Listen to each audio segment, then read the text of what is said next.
الحمد لله الذي لم يزل عالما قديرا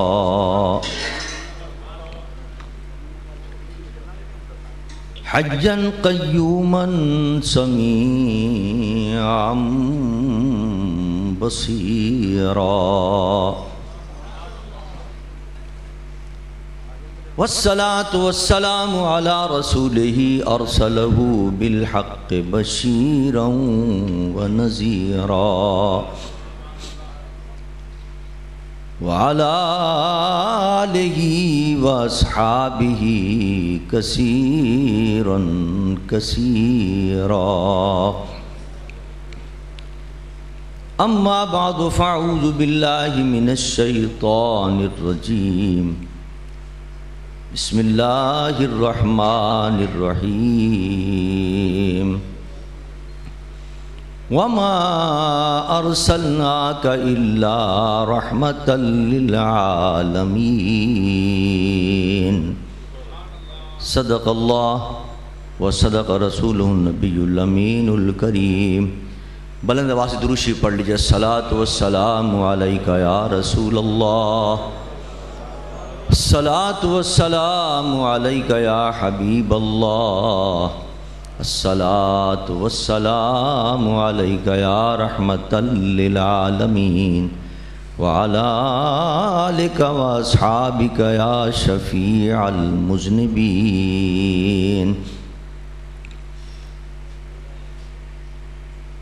حمد و صلوات کے بعد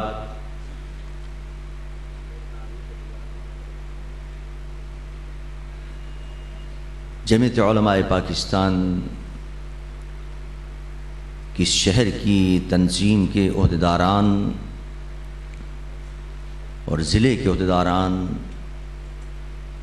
قابل مبارکباد ہیں جنہوں نے آج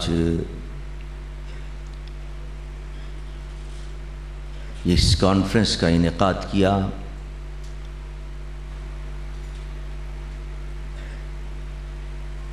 اور اس ورکنگ آورز کے اندر کہ جب کام کا وقت ہے، دن کا وقت ہے، اس کثیر تعداد کے اندر احباب یہاں تشریف فرما ہوئے، اللہ تعالیٰ ان سب کی اس حاضری کو اور کوشش کو اپنی بارگاہ میں قبول و منظور فرمائے۔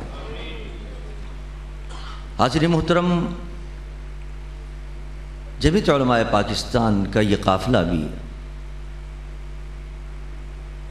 پورے ملک کے دورے پر نکلا ہوا ہے اور تقریباً پنجاب کا 1 ماہ کا دورہ ہے، جس میں ہماری یہ بھی بڑی خوش نصیبی ہے کہ حضرت قائد ملت اسلامیہ رحمۃ اللہ تعالی علیہ کے لخت جگر و نور نظر حضرت صاحبزادہ شاہ محمد اویس نورانی زیدہ مجدہ بھی اس پورے دورے میں ہمارے ساتھ ہیں۔ قاری صاحب قبلہ بیمار تھے، لیکن اس بیماری کے باوجود آج بھی بخار ہے اور کافی کمزوری ہے، لیکن الحمدللہ اس دورے میں ہمارے ساتھ ہیں۔ جمعیت علماء پاکستان پنجاب کے صدر محترم جناب جاوید اعوان صاحب بھی ہمارے ہمراہ ہیں۔ پنجاب کے سیکرٹری جنرل محترم جناب جاوید اختر صاحب بھی ہمارے ساتھ ہیں، اور آستان عالیہ چورہ شریف کے سجادہ نشین حضرت صاحبزادہ حسنین فاروقی زیدہ مجدہ بھی ہمارے ہمراہ ہیں۔ یہ قافلہ گھر گھر جا رہا ہے، گلی گلی اور کوچے کوچے ایک پیغام پہنچا رہا ہے قوم تک، اور وہ پیغام یہ ہے، اور یہی پیغام دینے کے لیے یہاں بھی آج ہم آئے ہیں کہ اس ملک کے اندر سارے نظاموں کو آزما لیا گیا۔ کمیونزم بھی یہاں آیا، سوشلزم کے چاہنے والے بھی سوشلزم کو لے کر آئے، کیپٹلزم کو بھی آزمایا، سارے نظاموں کو آزمایا، لیکن کوئی نظام کامیاب نہیں ہوا۔ اور آپ دیکھ رہے ہیں کہ پاکستان بجائے ترقی کرنے کے تنزل کی طرف جا رہا ہے. اور جماعتیں بھی آپ دیکھ رہے ہیں، بعض جماعتیں تو ایسی ہیں کہ 2 مرتبہ ان کو اقتدار ملا، 3 مرتبہ ان کو اقتدار ملا. 1 مرتبہ اقتدار میں آنے کے بعد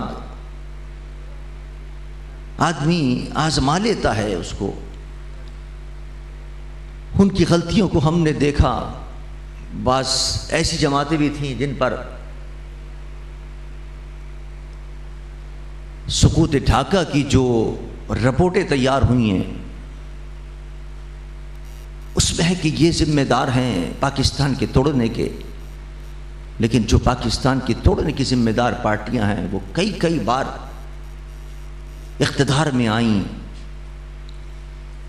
اور پھر دوبارہ ان کو آنے کے لیے تیار ہیں کہ دوبارہ وہ آئیں. ایک جاتا ہے، دوسرا آ جاتا ہے، ایک دوسرا جاتا ہے، پھر وہی دوبارہ آ جاتا ہے. پیغام لے کر ہم آپ کے پاس آئے ہیں کہ اب خدا را قوم کو چاہیے کہ اب نظام مصطفیٰ صلی اللہ علیہ وسلم کو آزمائے اور اس ملک کے اندر نظام مصطفیٰ صلی اللہ علیہ وسلم کی جدوجہد کرے. اب آپ نے تمام نظاموں کو بھی آزما لیا ہے، تمام پارٹیوں کو بھی آزما لیا ہے اور ان کو دیکھ لیا کہ وہ جب بھی آتے ہیں پاکستان کا کوئی نہ کوئی نقصان ہوتا ہے، پاکستان تباہی و بربادی کے دانے پر پہنچ جاتا ہے. اب خدا کے واسطے نظام مصطفیٰ صلی اللہ علیہ وسلم کو لائیں، چونکہ رب کائنات نے قرآن میں فرمایا وَمَا أَرْسَلْنَاكَ إِلَّا رَحْمَةً لِلْعَالَمِينَ. محبوب ہم نے آپ کو رحمت بنا کر بھیجا ہے. آپ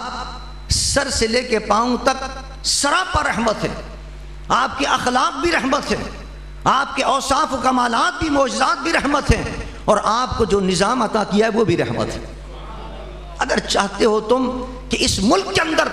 رحمت کی برکھا برسے، رحمت کی فوار برسے اور ہر طرف امن و سکون کا بول بالا ہو، تو ہمیں وہ رحمت کا نظام لانا پڑے گا. اس کے لیے جد و جہد کرنی پڑے گی، ورنہ یہی ہوتا رہے گا، یہی بدامنی چلتی رہے گی، یہی ڈکیتیاں اور چوریاں ہوتی رہیں گی. کیوں ہو رہی ہے یہ؟ آپ نے غور کیا؟ جو آتا ہے وہ اپنے گنڈوں کو نوازتا ہے. ہر ایک نے اپنے گنڈے پال رکھے ہیں، ہر جماعت نے اپنے دہشت گرد بنا رکھے ہیں، دہشت گرد تنظیمیں بنا رکھی ہیں، عسکری ونگ بنائے ہوئے ہیں. آتے ہیں ان چوروں سے اور ڈاکوؤں سے کام لیتے ہیں اور ان کو کھلا چھوڑ دیتے ہیں کہ جس کو چاہو مارو، جس کو چاہو قتل کرو، جس کا چاہو لوٹو. اور وہ لوٹ کر ڈاکے ڈال کر پناہ حاصل کرنے کے لیے کہیں گورنر ہاؤس کے اندر بیٹھ جاتے ہیں، کہیں وزیر اعلیٰ ہاؤس کے اندر جا کے بیٹھ جاتے ہیں، کہیں MNA اور MPS کے ڈیویوں میں جا کر پناہ لے لیتے ہیں. اب وہاں کس ایسے چو کی ہمت ہوگی جو اس کو پکڑ سکے؟ اور نظام مصطفیٰ صلی اللہ علیہ وسلم آ جائے تو نظام مصطفیٰ تو یہ ہے کہ وہاں خود جو امیر ہوتا ہے، جو قائد ہوتا ہے، وہ اپنے آپ کو پیش کر دیتا ہے. انصاف کا کیا حال؟ حضرت جنگ بدر ہو رہی ہے، حضور سرور کائنات صلی اللہ علیہ وسلم صفیں درست فرما رہے ہیں، صفیں سیدھی فرما رہے ہیں جنگ کے میدان کے اندر. ایک صحابی کچھ آگے کھڑے ہوئے تھے، حضور نے اپنے عصا مبارک سے ان کے پشت پر لگایا عصا، کہا تھوڑا سا آگے ہو جاؤ، سیدھے ہو جاؤ، سیدھے صف کرو. وہ کھڑا ہو گیا، اس نے کہا یا رسول اللہ آپ نے جو عصا لگایا اس سے تو مجھے تکلیف ہوئی ہے، مجھے ایذا ہوئی، اور آپ فرماتے ہیں اگر کسی کو کوئی ایذا پہنچے تو اس کا بدلہ دیا جائے گا، تو میں بھی چاہتا ہوں کہ اس کا بدلہ میں لوں. اب آپ اندازہ کریں، یہ ایک اصولی کام تھا، ایک ڈسپلن کا معاملہ تھا. حضور کو حق تھا، مارنے کا بھی حق تھا اس کو کہ بھائی تم غلط طریقے سے کھڑے ہو، جبکہ کوئی مارا نہیں، کوئی تکلیف نہیں، معمولی سی ایک عصا مبارک آپ نے لگایا کہ تھوڑا سا صحیح ہو جاؤ. حضور چاہتے تھے اس کو ڈانٹ سکتے تھے، اور صحابہ کرام موجود تھے، وہ حیرت سے دیکھ رہے تھے کہ کیا ہو گیا ہمارے صحابی کو، یہ تو بڑا جانثار صحابی ہے، یہ تو حضور کے نام پر جان دینے والا صحابی ہے، اس کو آج کیا ہو گیا کہ یہ ایسی بات کر رہا ہے کہ یا رسول اللہ میں تو آپ سے بدلہ لوں گا کہ مجھے آپ نے ایذا پہنچائی اور تکلیف پہنچائی ہے. سرکار دو جہاں صلی اللہ علیہ وسلم نے فرمایا کہ ہاں آ جاؤ اور مجھ سے بدلہ لے لو. اس نے کہا نہیں یا رسول اللہ ایسے نہیں، جب آپ نے اپنا عصا مبارک لگایا تھا میرے پشت پر کوئی کپڑا نہیں تھا، بدلہ پورا ہونا چاہیے، میں بدلہ اس وقت لوں گا جبکہ آپ کے پشت پر بھی کوئی کپڑا نہ۔ اتنی سخت بات کہی، سارے صحابہ پریشان ہیں، غصے میں کہ کیا ہو گیا اس صحابی کو، لیکن میرے آقا سرور کون و مکان، اس کو کہتے ہیں نظام مصطفیٰ صلی اللہ علیہ وسلم، حضور نے اپنے پشت مبارک سے اپنا کرتا مبارک اٹھا دیا، فرمایا اب بدلہ لے لے پورا، اور وہ آگے بڑھتا ہے، وہ صحابی آگے بڑھتے ہیں اور آگے بڑھ کر مہر نبوت کو چوم لیتے ہیں اور عرض کرتے ہیں یا رسول اللہ یہ سب میں نے اس لیے کیا تھا تاکہ مجھے یہ سعادت حاصل ہو جائے، اس لیے کہ میرے اگر لب لگ جائیں گے حضور کے جسم اقدس پر تو کل آتش دوزخ مجھ پہ حرام ہو جائے گی، یہ تو میں نے صرف اس لیے کیا تھا، ورنہ آپ سے کیا بدلہ میں لوں گا، لیکن میرے آقا نے سرور کائنات صلی اللہ علیہ وسلم نے اس کو بدلہ لینے کی اجازت دے کر بتا دیا کہ نظام مصطفیٰ اس کو کہتے ہیں کہ اگر کوئی اگر کسی سے کوئی غلطی ہو جاتی ہے، کوئی اگر کسی کو پریشان کرتا ہے، کوئی اگر کسی کا حق غصب کرتا ہے، تو اگر وہ اقتدار کے ایوانوں میں بیٹھا ہوا ہے تو اس سے بھی بدلہ لیا جائے گا۔ یہ نہیں ہوگا کہ صاحب یہ اگر صدر ہے، یہ اگر وزیر اعظم ہے، یہ اگر وزیر ہے، یہ اگر ایم این اے ہے، یہ ایم پی ہے تو یہ جو چاہے کرتا پھرے، کوئی پوچھنے والا نہیں ہے۔ آج پاکستان کے اندر یہی ہو رہا ہے کہ ایم این اے جو چاہے کرتا پھرے، اس نے اپنے غنڈے پالے ہوئے ہیں، ڈاکو پالے ہوئے ہیں، وہ ڈاکے ڈال کر آتے ہیں، وہ چوریاں کر کر آتے ہیں، وہ لوگوں کا قتل کرتے ہیں، وہ ماؤں بہنوں کی عصمتیں لوٹتے ہیں، اور جب پولیس پکڑنے کے لیے آتی ہے تو کسی ایم این اے کے گھر پہ چھپ جاتے ہیں، کوئی ایم پی کے گھر پہ چھپ جاتا ہے، کوئی کسی وزیر اعلیٰ کے گھر پہ چھپ جاتا ہے، اور ہر جگہ کراچی کے اندر آپ دیکھ لیں، یہ تو رپورٹ دی ہے تمام ایجنسیوں نے کہ کراچی میں امن اسی لیے قائم نہیں ہو رہا کہ کراچی کے اندر چند تنظیمیں جو سیاسی موجود ہیں انہوں نے اپنے عسکری ونگ بنائے ہوئے ہیں، اپنے دہشت گرد پالے ہوئے ہیں، بدتخوری کرتے ہیں، وہ زبردستی لوگوں سے پیسے وصول کرتے ہیں، اگر کوئی پیسہ نہ دے تو دوسرے دن پتہ چلا کہ بوری بند لاش نکل رہی، اللہ اکبر، جرم ہو گیا، وہاں تجارت کرنا مصیبت ہو گیا، تاجر کہتے ہیں ہم اتنا کماتے نہیں جتنا یہاں جو تنظیمیں ان کو بھتوں کے اندر دے دیتے ہیں پیسے، اور جب جاتے ہیں شکایت لے کر تو تھانے والے شکایت درج کرنے کے لیے تیار نہیں ہوتے، کوئی ان کی ایف آئی آر کاٹنے کے لیے تیار نہیں ہوتا، کیسے کاٹیں؟ جس تنظیم کا گورنر بیٹھا ہوا ہو اور گورنر ہاؤس سے جس کے ٹیلی فون آئے، کس کی ہمت ہے کہ اس پر کوئی ایس ایچ او ہاتھ ڈالے؟ اس کے اوپر تو کوئی آئی جی اور ڈی آئی جی بھی ہاتھ نہیں ڈال سکتا، گورنر صاحب وہاں بیٹھے ہوئے ہیں، ان کے ٹیلی فون آتے ہیں۔ عزیزان من، جب تک یہ نظام چلے گا اس وقت تک پاکستان میں امن قائم نہیں ہو سکتا ہے، کھانے والے مار کے کھا کے پورا ملک لوٹ کے چلے جاتے ہیں، اور بے بس ہے ہماری سپریم کورٹ کہہ کے تھک گئی کہ یہ مجرم ہے، اس نے جرم کیا ہے، اتنے لاکھوں کروڑ روپے اس نے ختم کیے، اس کو پکڑو۔ حکومت سپورٹ کر رہی ہے، نہیں صاحب پکڑتے نہیں، پکڑنا تو بہت دور کی بات ہے،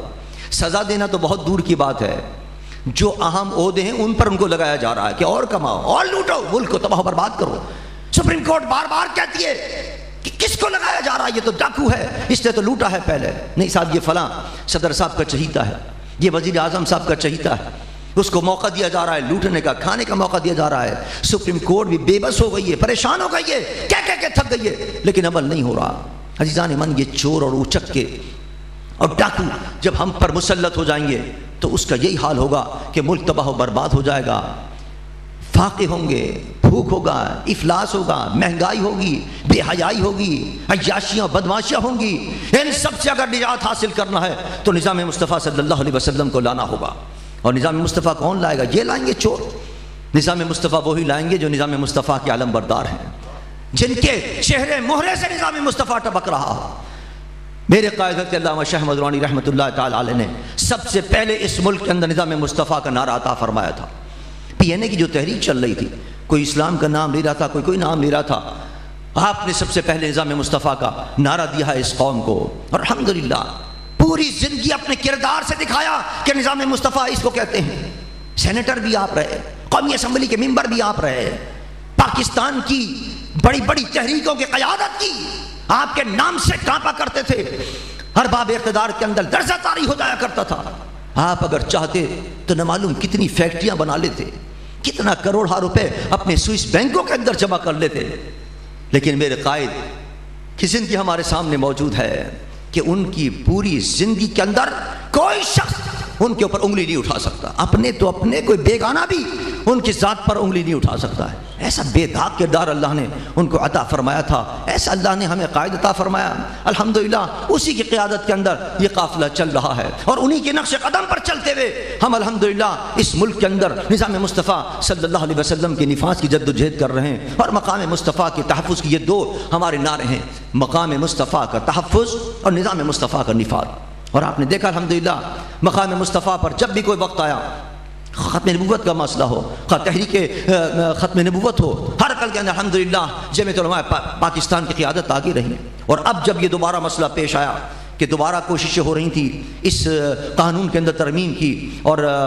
زرداری صاحب وعدہ کر کے آ گئے تھے ویٹیکن سٹی کے پوپ اور پادری سے کہ میں وہاں جا کر اس میں تبدیلی کر دوں گا، اور ہدایات بھی انہوں نے جاری کر دی تھیں۔ ان کی ایم این اے نے باقاعدہ تحریک بھی جمع کرا دی تھی قومی اسمبلی کے اندر کہ اس کو ختم کیا جائے، لیکن الحمدللہ جمعیت علماء پاکستان نے حضرت قائد اہل سنت کے نقش قدم پر چلتے ہوئے تمام پارٹیز کو جمع کر کے ایک جمعیت تحریک ناموس رسالت کا پلیٹ فارم اسی وقت فوری ہنگامی طور پر تشکیل دیا، اور الحمدللہ وہ تحریک چلی، اور آپ نے دیکھا کہ وزیر اعظم صاحب کو اس تحریک کے نتیجے میں اعلان کرنا پڑا کہ اس کے اندر کوئی ترمیم ہم نہیں کر رہے۔ مقام مصطفیٰ کے تحفظ کے لیے بھی نکلے ہوئے ہیں، اور تحریک ناموس نظام مصطفیٰ کے لیے نفاذ کے لیے بھی نکلے ہوئے ہیں، اور اس کی بھی کوششیں الحمدللہ جاری ہیں۔ اس کے لیے اب پھر دوبارہ نظام مصطفیٰ صلی اللہ علیہ وسلم پر حملے ہو رہے ہیں، کوششیں ہو رہی ہیں کہ اس ملک کے اندر نظام مصطفیٰ نہ آئے، امریکی ایجنڈوں پر عمل کیا جا رہا ہے، امریکہ کے کہنے پر چلا جا رہا ہے، امریکی ڈکٹیشن پر عمل کیا جا رہا ہے۔ یہ سب پاکستان کے لیے مصیبتیں آ رہی ہیں، ڈرون حملے ہو رہے ہیں، سوسائڈ بومبنگ ہے، عیاشیاں ہیں، یہ سب امریکہ کے کہنے پر ہو رہا ہے جو کچھ پاکستان کے اندر ہو رہا ہے۔ پہلے تو ہم کہا کرتے تھے اور حکمراں نہیں بات مانتے تھے، لیکن اب تو انہوں نے بھی کہنا شروع کر دیا ہے۔ 3-4 روز پہلے وزیر خارجہ کا بیان آپ نے پڑھ لیا ہوا کہ جو کچھ ہم پر مصیبتیں اور پریشانیاں آئی ہیں وہ سب امریکہ کی وجہ سے آ رہی ہیں۔ چلو اللہ کا شکر ہے کہ عقل تو آئی، لیکن سوال یہ ہے کہ کیا اب اس عقل آنے کے بعد حکمراں اپنی روش بدلنے کے لیے تیار ہیں؟ کیا اپنی خارجہ پالیسیوں کو بدلنے کے لیے تیار ہیں؟ وزیر اعظم صاحب نے کل بڑی اہم کانفرنس بلائی ہے، جمعیت علماء پاکستان کو بھی دعوت دی ہے، انشاءاللہ جمعیت علماء پاکستان کی نمائندگی بھی اس کے اندر ہوگی۔ ہم ان سے وہاں بھی یہی پوچھیں گے، اور آج بھی ان سے پوچھنا چاہتے ہیں کہ کیا اس وقت اللہ نے آپ کو اتنا اچھا موقع عطا کیا ہے کہ پوری قوم آپ کی پشت پر کھڑی ہوئی ہے۔ جمعیت علماء پاکستان نے اعلان کیا ہوا ہے کہ یہ جو کل 30 ستمبر ہے، پرسوں 30 ستمبر ہے جمعے کے دن، اس میں جمعیت علماء پاکستان یوم دفاع پاکستان منا رہی ہے۔ جو امریکہ نے دھمکیاں دی ہیں پوری قوم متحد ہو کر اس کا مقابلہ کرے گی، اور انشاءاللہ ہر شہر کے اندر امریکہ مرد آباد ریلیاں نکالی جائیں گی، اور ان ظالموں کو اور ان یہود و نصارہ کو بتائیں گے کہ ہم مسلمان متحد ہیں، خبردار کوئی ایسا فیصلہ نہ کرنا، پاکستان کی طرف میلی آنکھ سے دیکھنے کی کوشش نہ کرنا، ورنہ یاد رکھنا جو حشر تمہارا اس وقت افغانستان میں ہو رہا ہے، جو عراق میں تمہارا حشر ہوا ہے، انشاءاللہ اس سے بدتر حشر پاکستان کے اندر ہوگا۔ پاکستان امریکیوں کا قبرستان بنے گا انشاءاللہ۔ لیکن عزیزان من، ہمارے حکمران تو جان پکڑے ہیں، انشاءاللہ وہ اپنے جذبات کا اظہار ہوگا، اور جمعے کے دن ریلیاں پورے ملک میں نکالی جائیں گی انشاءاللہ۔ لیکن حکمرانوں سے ہم یہ کہہ رہے ہیں آپ ہمت پکڑیں، آپ کو ہمت پکڑنے کی ضرورت ہے،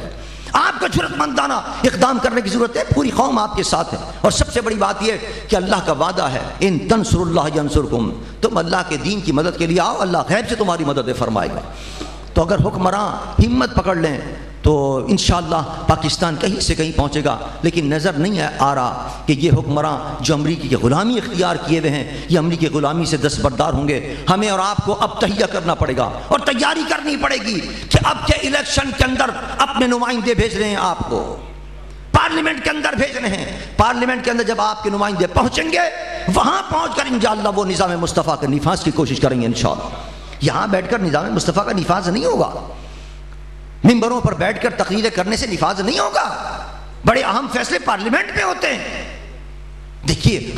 قائد اہل سنت سے پہلے کتنے بڑے بڑے مشائخ، کتنے بڑے بڑے علماء اولیاء کرام نے قادیانی کے خلاف تحریکیں چلائیں، کتنے کتنے جانوں کے نذرانے پیش کیے، لیکن اس تحریک کو پائے تکمیل تک کسی نے پہنچایا اور انجام تک پہنچایا اگر کسی نے، تو وہ میرے آپ کے قائد حضرت علامہ شاہ حمد درانی تھے، جنہوں نے پارلیمنٹ میں پہنچ کر قادیانیوں کو غیر مسلم مخلص قرار دلوایا۔ اگر پارلیمنٹ میں وہ نہ ہوتے تو یہ مسئلہ یوں ہی چلتا رہتا. لیکن نہیں، پارلیمنٹ میں جب ایک نمائندہ پہنچا جمعیت علماء پاکستان کا تو اتنا بڑا کارنامہ انجام ہوا. آپ بھی بھیجیے اپنے مشائخ کو، علماء کو بھیجیے پارلیمنٹ کے اندر تاکہ وہ جائیں اور وہاں نظام مصطفیٰ صلی اللہ علیہ وسلم کی بات کریں. لیکن آپ کو پہلے منظم ہونا ہوگا، مضبوط ہونا ہوگا، مستحکم ہونا ہوگا. جمعیت علماء پاکستان کو جیسے میرے بعض ساتھیوں نے کہا ایک تنظیمی سطح پر اس کو مضبوط کرنا ہوگا. علاقائی سطح پر اپنی تنظیمیں بنائیں، ضلعی سطح پر اپنی تنظیموں کو مضبوط کریں، صوبائی سطح پر آپ کی تنظیم مضبوط ہوں. تو انشاءاللہ مجھے یقین ہے کہ انشاءاللہ اس الیکشن کے اندر نظام مصطفیٰ صلی اللہ علیہ وسلم کے علم بردار جب پہنچیں گے انشاءاللہ پارلیمنٹ کے اندر تو نظام مصطفیٰ صلی اللہ علیہ وسلم کی بہاریں آئیں گی انشاءاللہ اس ملک کے اندر. اور یہ جتنی بھی کرپشن ہے، یہ مصیبتیں ہیں، یہ آفتیں ہیں، یہ دہشت گردیاں ہیں، ان سب چیزوں سے انشاءاللہ نجات ملے گی. یہ لوڈ شیڈنگ سے بھی نجات ملے گی. جب تک یہ ظالم حکمراں موجود ہیں آپ کو اس لوڈ شیڈنگ سے نجات نہیں ملے گی، اس مہنگائی سے نجات نہیں ملے گی. روزانہ بڑھا رہے ہیں، بجلی دے نہیں رہے. کمال تو یہ ہے بجلی دے نہیں رہے اور بجلی پہ پیسے روزانہ بڑھتے چلے جا رہے ہیں. اب پھر اعلان آیا کہ 12% پھر ہم نے اور بڑھا دیے ہیں پیسے. ظلم پر ظلم کرے جا رہے ہیں، کوئی پوچھنے والا نہیں ہے. لیکن انشاءاللہ ایک وقت آئے گا کہ ان ظالم حکمرانوں سے نجات ملے گی اور نظام مصطفیٰ صلی اللہ علیہ وسلم اس ملک میں نافذ ہوگا. اللہ تعالیٰ مجھے اور آپ کو سب کو اس جد و جہد میں کامیابی عطا فرمائے. وما علینا الا البلاغ.